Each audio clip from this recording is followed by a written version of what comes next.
Today, I'm here with one of my biggest idols of all time. No, I'm not saying that for dramatic reasons. It's a true statement of what I said.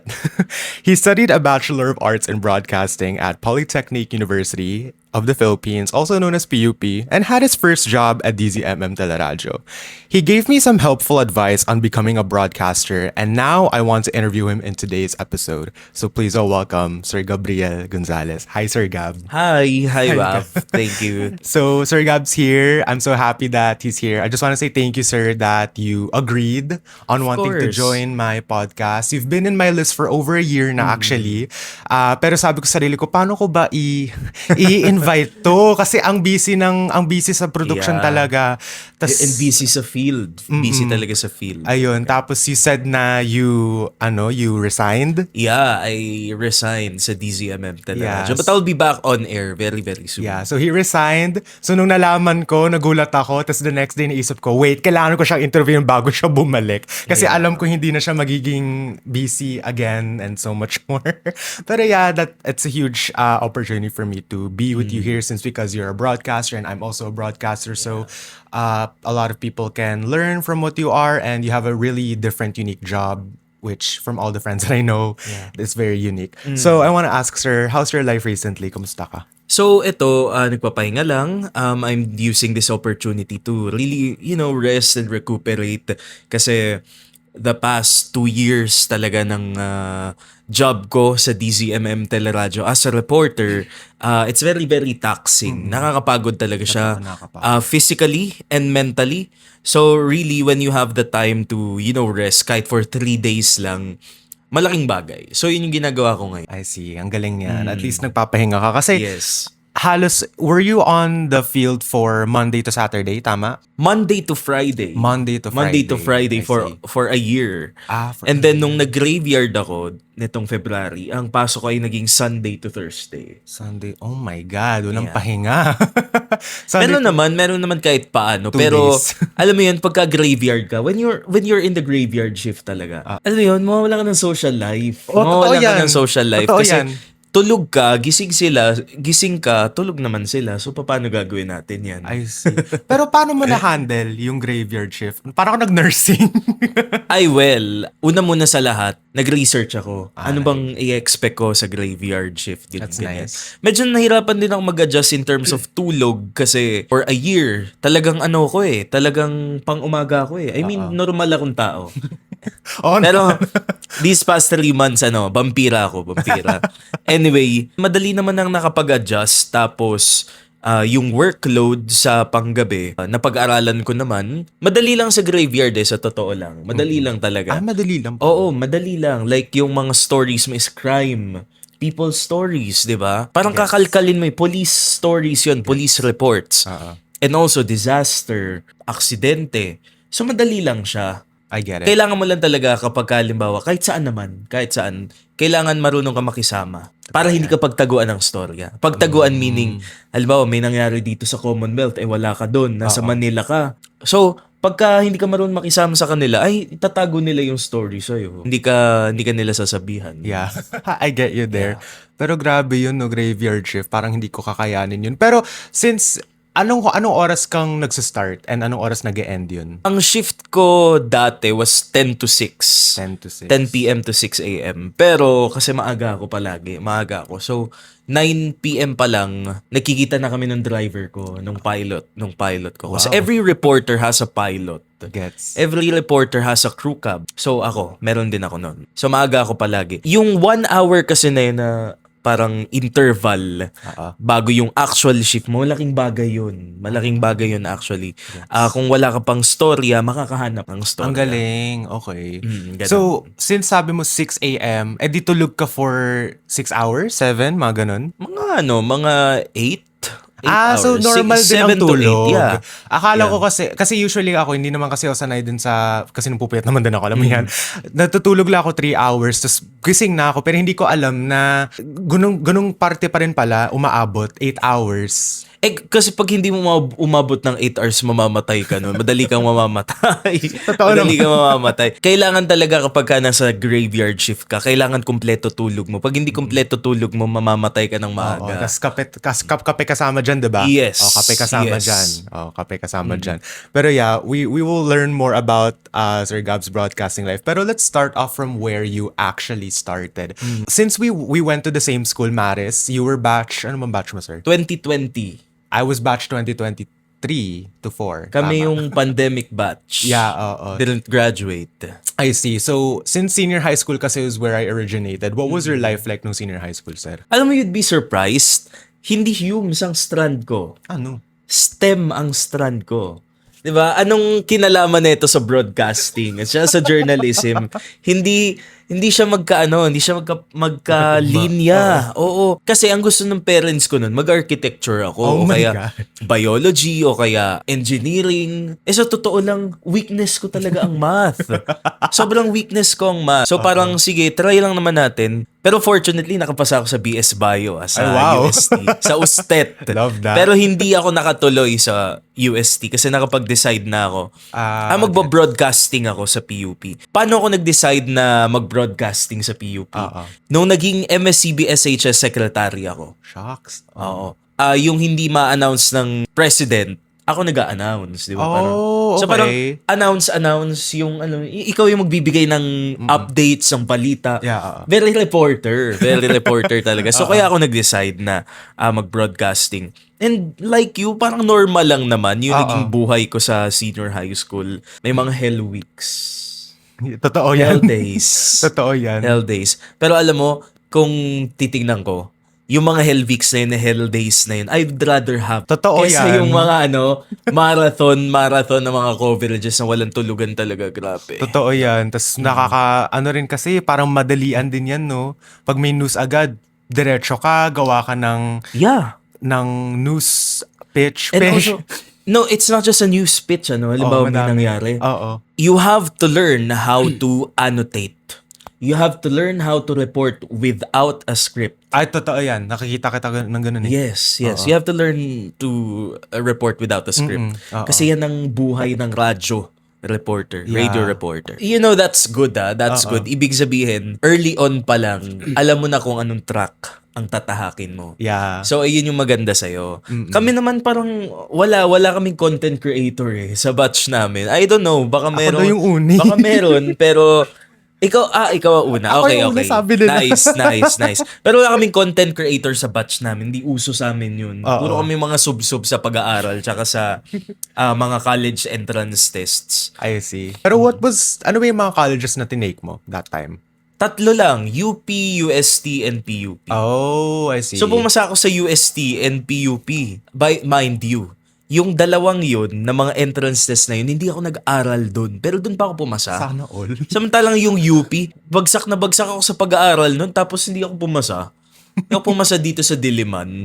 Sa dilemma. So as in rejected ka talaga? Yeah, rejected akala ko talaga. like different location. Akala ko Ganun ganun. talaga. Or ano yung waitlist ba yung tawag dun? Yeah, waitlist. Akala Wala ko- hindi. Rejected talaga. I see. So you went to PUP. Yeah, I went. And yun yung pinili mo talaga, broadcasting. Yeah. Actually, meron din naman journalism sa UST. Maganda rin yung journalism doon. Pero in terms of opportunity and yung exposure talaga, PUP would give me that Kaya I see.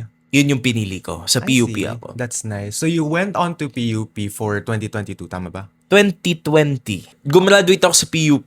Yung year lang nang October sabihin mo. 2024. Yun. Yeah. Okay. So you've been there for 4 years. Yeah. 4 years ang BA Broadcasting. I see. AB Broadcasting. So you went on to PUP, but what was your life there? 2 years nun ay para kaming mga kasi pandemic nun. Parang nung 3rd year lang kami talaga nakapag year. face to face. Yeah. Pero it's not full face to face unlike nung 4th year.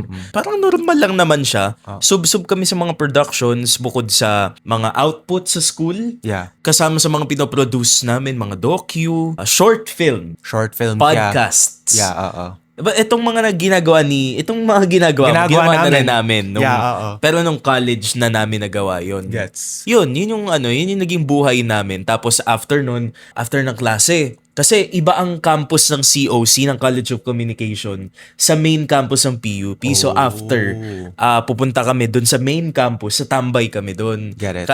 Ano lang kami, inom lang kami ng matcha, gano'n, inom lang kami ng something. Kala ko tapos like kain beer. lang kami. Charot. Uy, bawal bawal yun.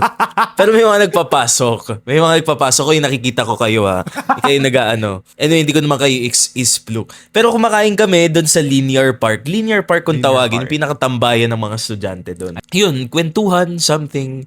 Tapos, dun ko na-discover ang PUP Communications Management Office.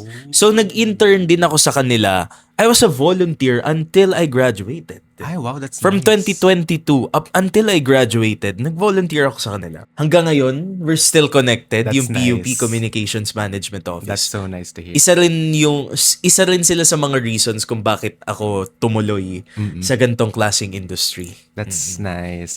That's really nice to hear. Pero you had a good time in PUP. Of course. We had a good time. Kahit mahirap kasi, kulang sa budget, kulang sa facilities. Yeah. Kasi hindi to kagaya nung ibang universities na kapag halimbawa may production yung students, suportado. Gets. Kami we had to do fundraising Oh activities. my God. Yung iba nga naming mga batch, nagbabasking sila sa Eastwood, sa BGC, Man. just to raise funds for their production. Ay, grabe yan. Ganon ang mahirap mahirap. Totoo naman. PUP Mahirap. is underfunded kasi talaga. Yes. Kaya yung mga estudyante nagsasuffer din talaga. I see. So sana taasan ng pondo ng mga state colleges and universities. Tama yan. Diba? That's so true. I see. So, ganun pala yung buhay mo in PUP. So, since we spoke about your life nung senior high school and nung college ka, when we see you on the internet lang and when you broadcast, we only know you as a broadcaster, nagla-live ka, and so much more. And we only, like if we ask one person about this, sabihin mo natin, describe me in one word, sabihin namin broadcaster. Pero what is something na hindi namin nakikita sa'yo behind the scenes? Like, what do you do other than broadcasting? Sorry for this answer, pero many journalists after ng trabaho nila, kaya halimbawa, meron na sila sa 24 Oras, sa TV Patrol, Frontline Pilipinas, and other stations, boring ang buhay nila afterwards. Kasi sobrang nakakapagod. Sa bagay, oo. Sobrang nakakapagod na parang you would rather rest. Oo. You would rather rest, gano'n. Tsaka na lang tayo tsaka na lang mag-vacation or something. I see. Pero ako naman kasi, turn ng trabaho ko talaga. I rest, tutulog ako. Yeah. Tapos, I make sure I have time to do other things. Like, go to church, go to the gym, read. Wow, read. Yeah. Hindi pwedeng, halimbawa reporter ka, hindi pwedeng hindi ka marunong magbasa. Dapat marunong at magaling kang magbasa. Totoo yan. Magbasa meaning, intindihin talaga yung mga binabasa mo. Magbasa ka ng dyaryo, magbasa ka online, makinig ka ng mga newscast. Yeah. Kailangan mo kasi yun para informed ka. Totoo naman yan. Hindi kasi pwede na reporter ka, naturingan kang reporter, hindi mo alam ang balita. Totoo naman yan. Kailangan alam actually. mo ang balita. Oo. Yun. Actually, sabi ko akala ko nagbabasa ka ng libro, not the news. Hindi, nagbabasa din ako ng libro. Okay. Nagbabasa din ako. Okay, akala ko kasi nagulat ako na, nagbabasa ka lang ng libro. I see. Pero actually gets ko yan kasi nga, you work many hours day or night. So nagagets ko yung sinabi mong boring yung buhay nila. Yeah. Kasi ang una na lang gagawin is rest. Tapos after ilang oras ng rest, balik ka na naman. Balik trabaho na naman. So wala ka talagang social life, may family time ka pa naman, pero wala kang social life. Yung iba naman may social life naman, like after ng duty, lalabas, iinom, kakain sila, ganun. Ako nagagawa ko naman na yun dati, pero talaga nakakapagod lang talaga at Gets times. kita, So kaya boring. Yeah, I get you there. Kasi prioritize talaga ang tulog. Yeah, I get you there. Rest talaga. I see. So, let's go ahead and talk about like your whole broadcasting life since ito nga yung pinili mo. Pero since you did say na nag-STEM ka and then in USC, ano yung course ulit kinuha mo, sir? BS Bio and Biology. and AB Journalism. Okay.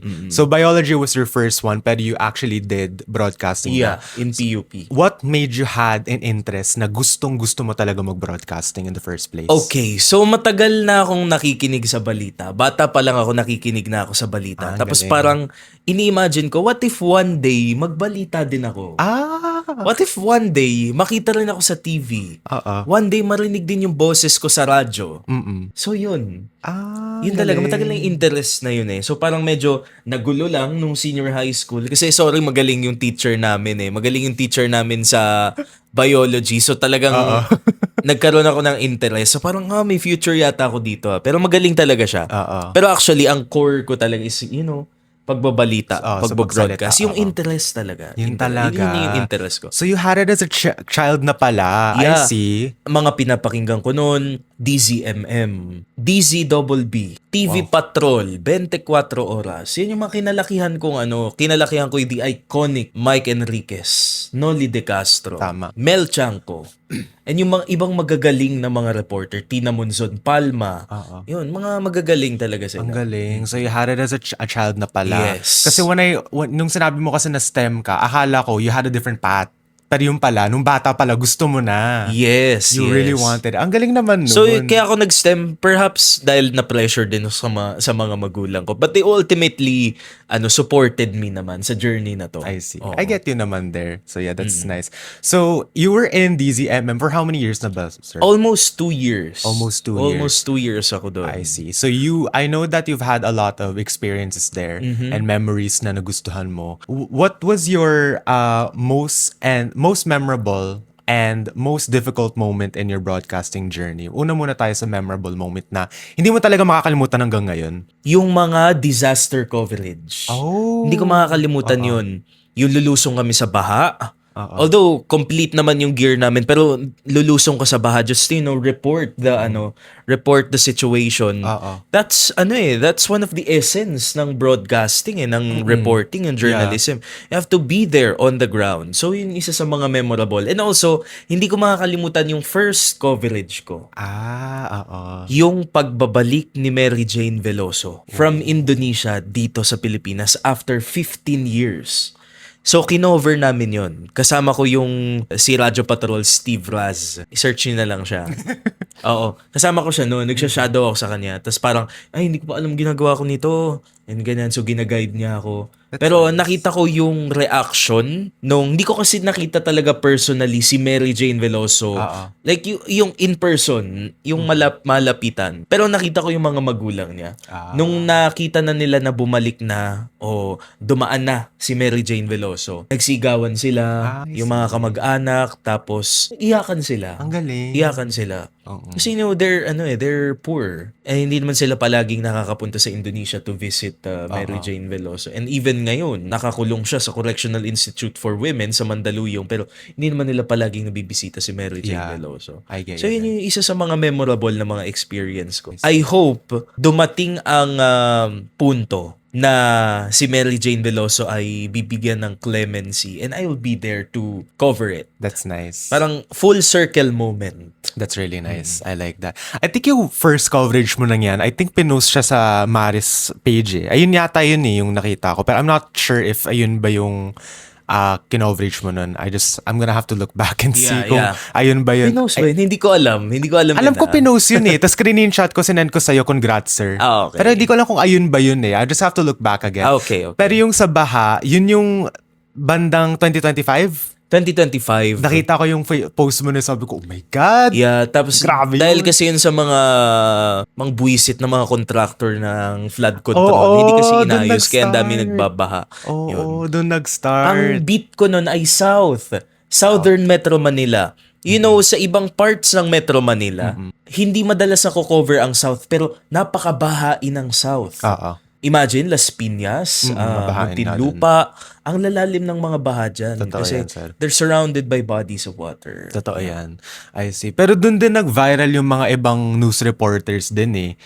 Gaya ni Atom, si Nico, tas si Anjo. Pero, eto ang nakakatawa. Ito yung sasabihin ko ngayon, naalala mo yata to. Yung may kaibigan ka, nag-repost. Tapos parang tinanong, sino ang paboritong yung reporter?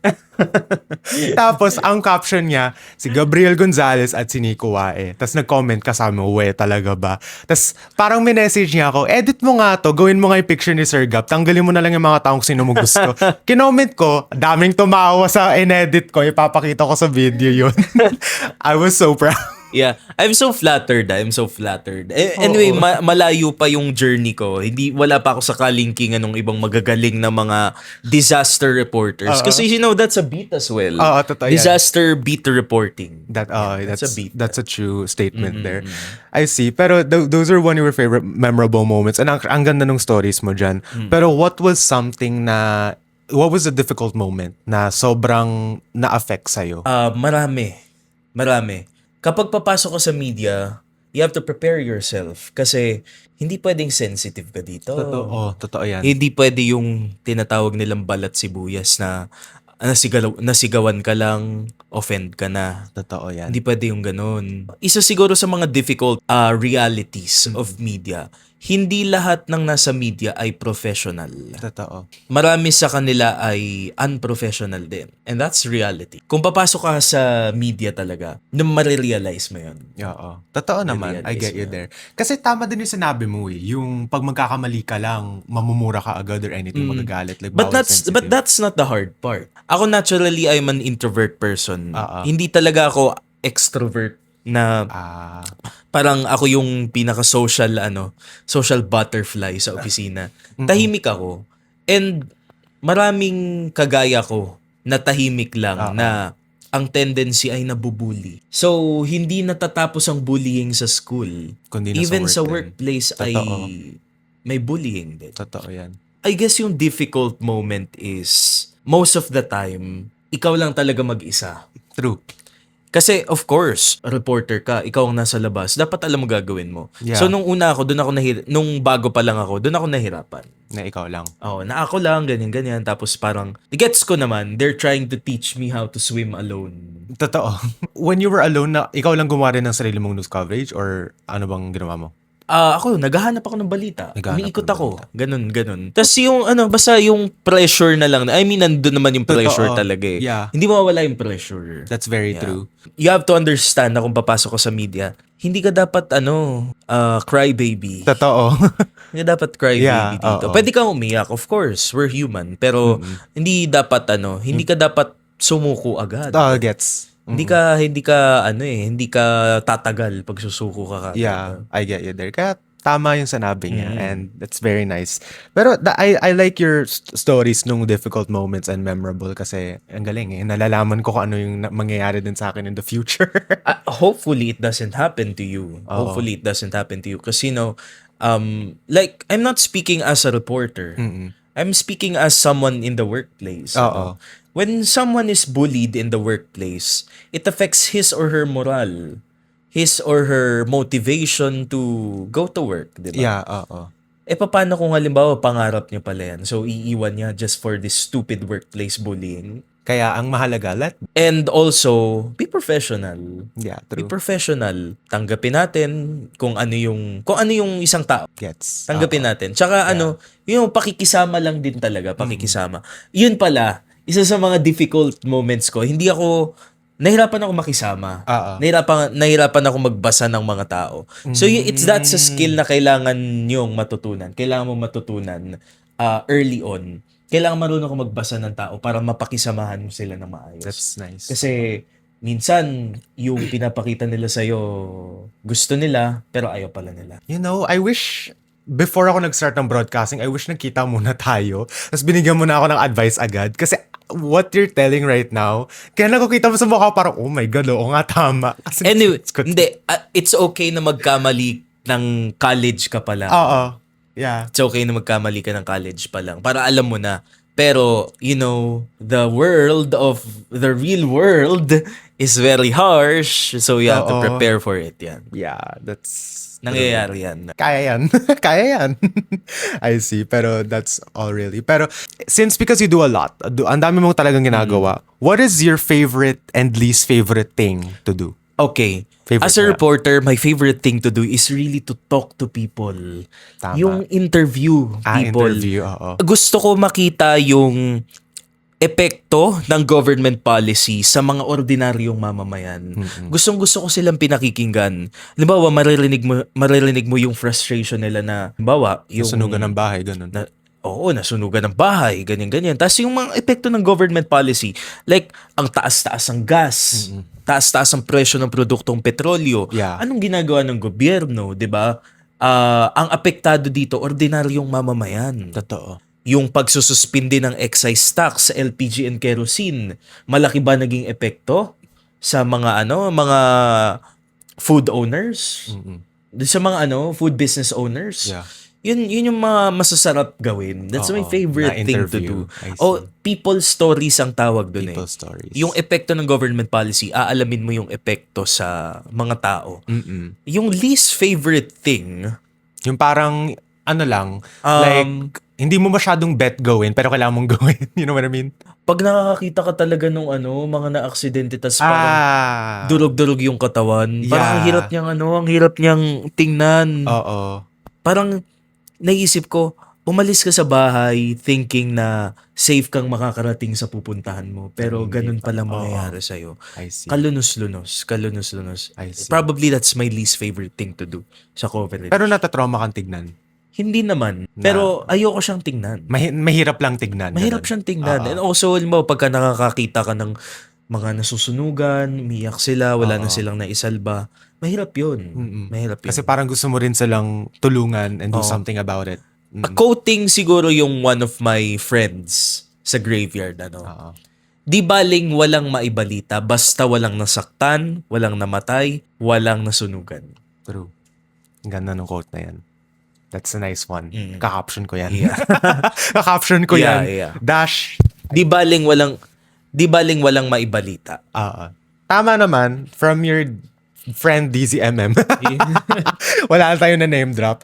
I see. Pero we're on to the last, hindi naman last, pero because there's a lot of future broadcasters din, tulad ako, and sa next batch ko in my university, may sasali din, and other universities out there. If you were to give a piece of advice to future broadcasters, students, or pangarap mag-broadcast, ano ang sasabihin mo? Always maintain your integrity. Don't ever compromise your integrity. Yan ang core ng isang journalist, yung integrity mo. Paano ka paniniwalaan kung compromise ang integrity mo? Ask the hard questions. Ang dami-daming mga politiko ngayon na pinaglololoko na lang yung mga tao. Yun ang trabaho ng journalist, na i-dissect ano ba talagang gusto mong sabihin, di ba? And also be strong. True. Be strong. Yung mga mali na mga gawi sa journalism, baguhin natin. True. Ganon ang maipapayo ko. Siguro, tapos, don't treat a little mistake as just, Parang wag mong damdamin. Little mistake lang naman, hindi. A mistake is a mistake. You have to learn from it. Mali pala sabi. Sorry. Mali pala sabi. You have to learn from it. At the same time, you have to accept the fact na tao ka lang, nagkakamali ka. So, you have to be accountable. Isa pa pala yan sa mga core ng isang journalist, yung maging accountable ka. Accountability. Yeah. Kung nagkakamali ka, take accountability for that. Tama naman. Nangyayari yun. Tama naman. Magkakamali ka talaga, pero just know na Yung little pagkakamali mistakes. mo, sabi nga nung desk ko, dapat araw-araw iba-iba ang pagkakamali mo. Dapat hindi yung araw-araw yun at yun ang pagkakamali mo. Yeah. Ibig sabihin hindi ka natututo. Tama. Dapat araw-araw iba pagkakamali mo. At minsan tututo ka. And huwag kayo matakot magkamali. Yes. Kasi doon kayo matututo. Totoo yan. That's very You true. won't grow if hindi kayo magkakamali. That's Kailangan so nyo true. magkamali. Sobrang totoong yan.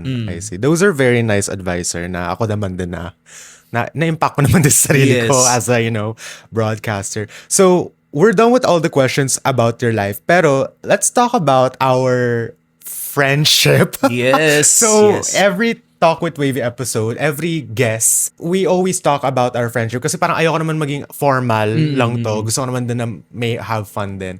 So, dalawang questions lang naman siya. I wanna ask you, ikaw muna magsasagot ito kasi alam ko naman. Yeah. How did we get to know each other?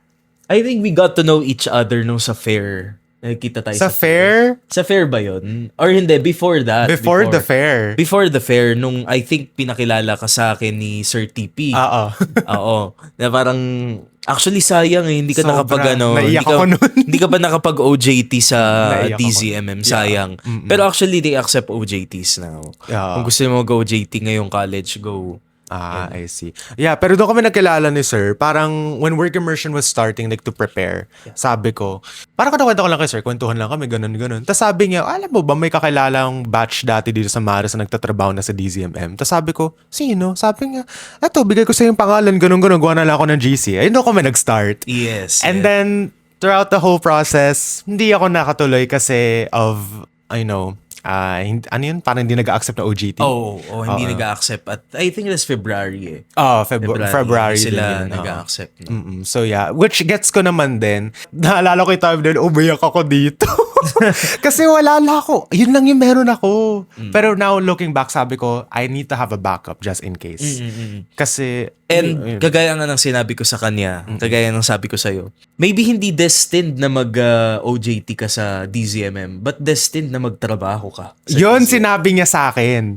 Naalala ko, final message ngayon sa akin nung nag-start ako sa ibang OJT. Sabi ko, oh my God, tama tong si Sir. May diba? something dyan. Oo. Kaya gets ko yun. Pero after that, hindi na kami nag-usap.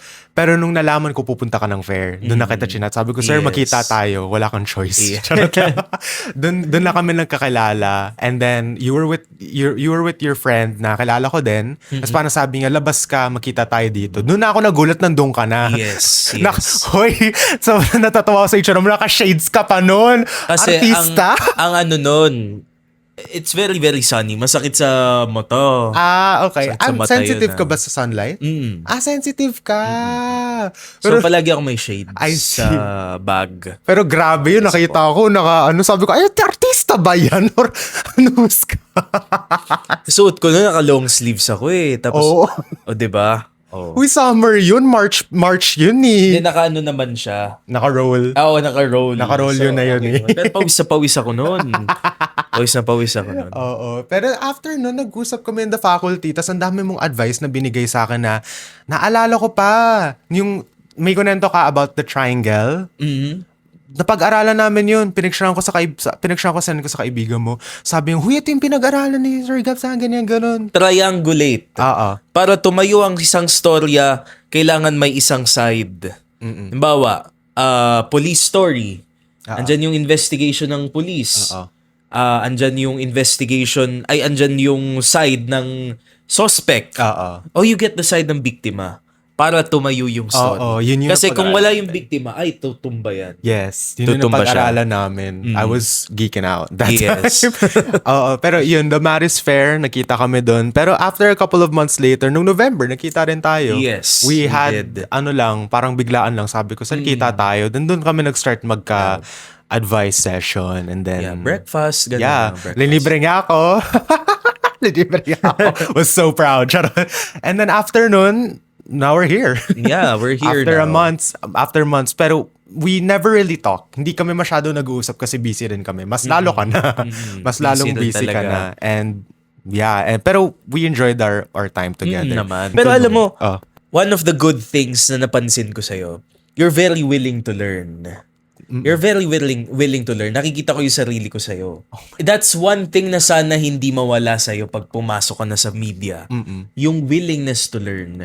The moment na nawala yung willingness mo to learn is the moment na babagsak ka na. Totoo.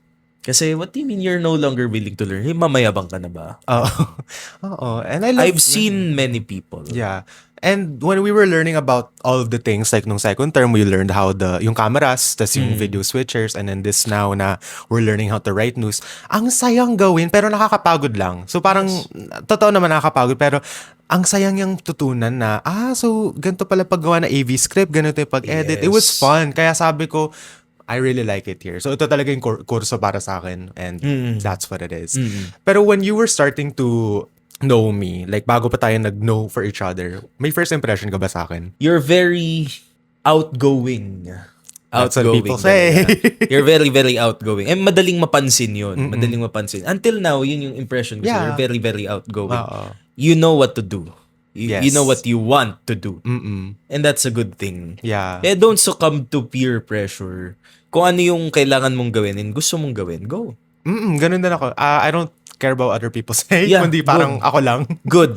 And I know what's right and wrong in common, But common you stuff. also have to strike a balance. Halimbawa kung nasa media ka na, you have to strike a balance between not caring about what other people say and, filtering kung ano yung kailangan mong malaman. Totoo. Yung kailangang feedback. Yeah, totoo Hindi yan. lahat ng feedback ay kukunin mo. Yes, that's so May true. mga feedback kasi na pampagulo lang, sa totoo lang. Yeah. Maraming ganun. Totoo yan actually. Yeah, pero alam mo, sinabi to ng psychiatrist ko eh. Malakas daw yung self-control ko. Really? Oo. Kunentong yan. How? Pag may ginawa akong mali, kaya kong mag-iba agad. Kunwari, may sinabi ko sa'yo, tapos hindi mo nagustuhan, sinabi mo sa akin. Magsasorry ako, then a couple of minutes later, alam ko na nasabihin ko na, ayaw ni Sir Gab na sabihin ko yung ganitong word. Tama naman. Tama yung ganun. And Or that's action that's a good thing. Kasi ang dami-daming taong hindi marunong Mag-iba. mag-self-assess. Oo. Self-assessment na nga lang hindi pa marunong gawin. Hindi pa alam gawin. Kaya sabi ng psychiatrist ko, very rare daw yung ginagawa ko na kaya ko magbago agad. Sabi ko, ay weba, akala ko common sense na yun. Yeah, and yeah, common sense is not so common nowadays. Yeah, gets Anyway, kita yeah. there. But I think first impression ko sa'yo, sir, confident. Confident, really. Kasi kita ko na sa radyo na kaya mo na. And then when I see you on Facebook or social media, kaya mong magboses, wala kang ninig sa boses, kundi parang kaya mo talaga. Like, you can do it. And yung sa pagkita natin, the first time sa fair, sabi ko, hindi ka nahiya sa akin or anything. Well, ako yung nahiya. Pero, hindi ka nahiya sa akin, kundi you immediately gave me advice. Sabi ko, ay, confident naman ito. Yun yung sinabi ko. Well, you have to be confident talaga kapag ka naging reporter ka. Pag naging journalist ka. Kasi pagka may nginig sa boses mo pag nagbabalita, how can people Understand and believe you? Diba? Ikaw nga mismo parang hindi ka tiwala sa sarili mo. So, you have to, Yeah, have to tama be yan. confident din talaga. Yeah. But there are times na minsan kailangan mo, you just fake it till you make it. Pero kabado ka na rin Kabado ko. Pero hindi mo pinapahalata. Maraming beses na nangyari sa akin yun. Pero hindi ko lang pinapahalata. Pero kinakabahan talaga ako deep inside.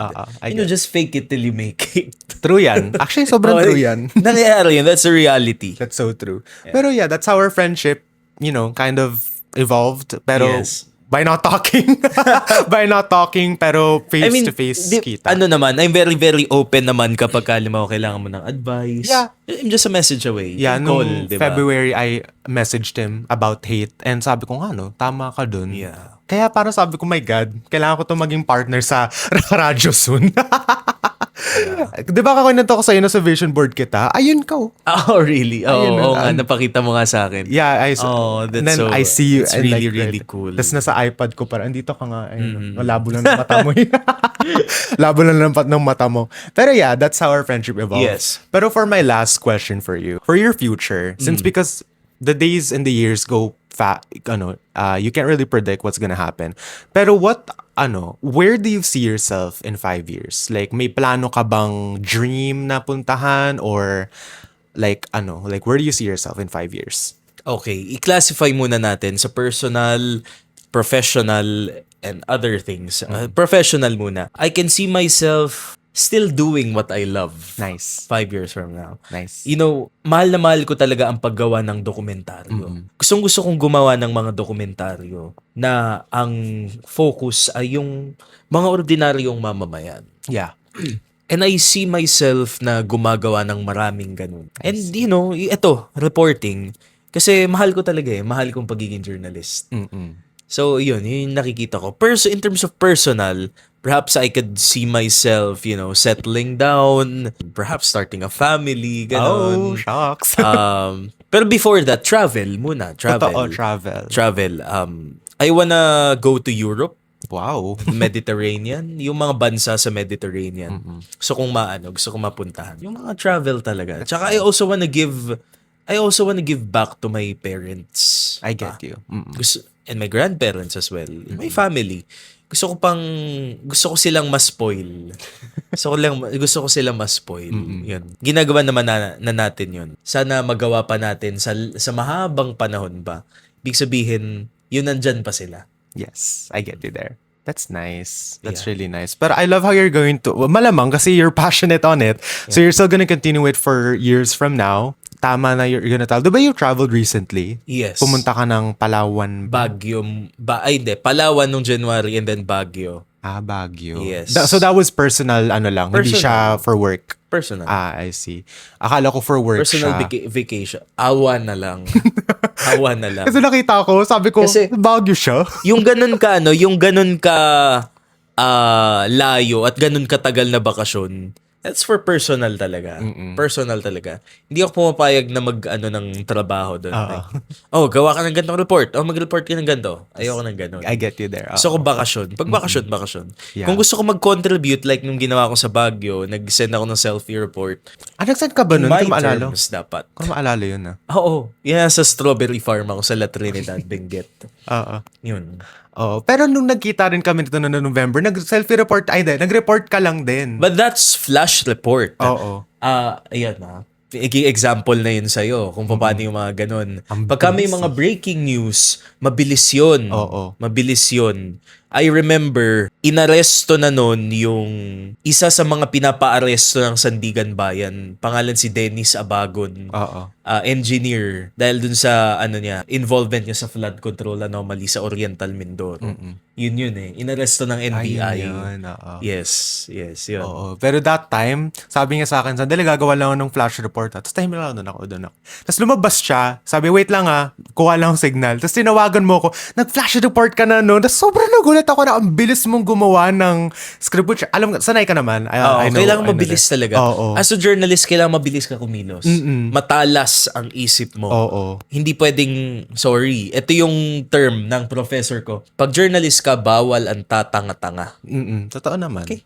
Yeah. Bawal ang tatanga-tanga. Yes, tama naman. Kasi when you make a wrong statement agad affect yun sa'yo and affect sa ano. Integrity mo ang on the line. And also integrity ng station. Yeah, I get you Kung there. saan ka naka. Oo. Pero grabe nagulat ako noon na ganun nangyari the day of the hangout, nag-flash report ka, which maganda naman din. It's like an example for what's going to happen in me. Yes. And it was a good one. I really enjoyed it. Yeah. Pero yeah, that's all really. I'm really happy that we got to talk about your life. I'm as a really happy student. as well.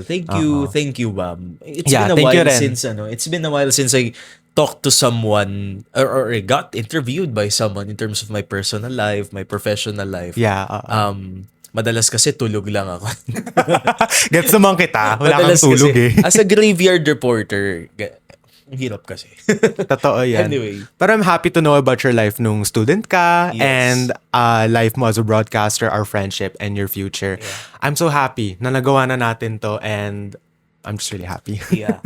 Thank you, sir. Thank you Of course, so much. of course. Kung may part 2 to, sabihan mo ko. Of course, mga 5 years. Tingnan natin kung ano yung nagpalit sa'yo. Kasi pwede naman. Oo, tingnan natin Yeah, kung ano let's yung see. mga nangyayari. Let's see. And perhaps, di ba, ito, itaga natin sa bato. I will see you in the field and in the screen soon. Oo. I'll see you there. Magulatan na lang Ganyan ang tayo. yan ang manifest. Yan ang manifest. But, I'm confident na kayang-kaya mo. Yeah. Kayang-kaya mo. Yeah. I see myself in you. I see myself I see a great deal of myself in you. Yung ganyan determination, sana hindi yan mawala. Hindi Sana mawawala hindi to. wala. Hindi naman mawawala since kasi tinanong nung ano ko kuya ko nung nasa Australia ako. Tinanong sana naisip mo bang mag-shift ng course? Like example lang. Tinitignan ko yung mga course nung Mapua. Sabi ko, parang wala naman akong gusto. So sabi ko, baka broadcasting talaga para sa'yo. O, diba? Yun, di ba? So, yun na yun, fate na yun. Yeah. So I'll see you soon. I'll see you there I'll as well. see you in the field soon. Maglalabanan tayo. Charot lang. Joke lang. Pero yeah, that's all. Thank you all for watching my episode with Sir Gab. If you guys did enjoy, let me know by giving the video a like, comment down below, subscribe, turn on notifications so you guys miss any videos of me, and make sure to follow Talk with Wave on Instagram to check out new previews of new interviews that I'm coming out. There's no schedules. Random drops lang. So, pag lumabas to, alam ko magugulat yung mga tao since I got to interview him and I know the audience. So yeah, that's all. Thank you all for watching. This is Sir Gab and I'm Mom de Guzman. Bye guys. Bye. Thank you.